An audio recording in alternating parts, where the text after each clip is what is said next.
Naipit lang sa trapiko pero nauwi umano sa tensyon. Ano nga ba ang buong nangyari? Nag-viral sa social media ang isang rider matapos niyang ibahagi ang kanyang naging karanasan sa isang insidente na naganap malapit sa EDSA People Power Monument at White Plains Avenue sa Quezon City, kung saan isinagawa ang isang pagtitipon ng mga miyembro ng Iglesia ni Cristo o ENC. Ayon sa rider, napadaan lamang siya sa lugar at naipit sa matinding daloy ng trapiko. Sa kanyang viral na video, maririnig siyang nagtatanong. Ay, pinaglalaban yan. Bakit ganito?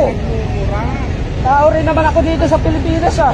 Inilahad din niya na umano'y nakaranas siya ng panghaharas mula sa ilang individual sa lugar. Sir, mo nangyari sa inyo? Ba't ano po? Luwa, pinagkukuran ako. Ayon sa kanyang salaysay, may kumuha umano ng susi ng kanyang motorsiklo dahilan upang hindi siya agad makaalis. Sa video, maririnig din ang isang lalaki na pinagsasabihan siyang tumigil sa pagsasalita at umano'y nagbabanta kung ipagpapatuloy pa niya ang kanyang pagreklamo. Tao ka nga, huwag ka nagsasalita. Gusto mo ba Sa gitna ng insidente, ilang concerned citizens, kabilang ang isang pulis, ang lumapit upang tulungan ang rider. Gayunpaman, ayon sa kanyang pahayag, nanatili siyang stranded dahil wala pa rin umano sa kanya ang susi ng kanyang motorsiklo.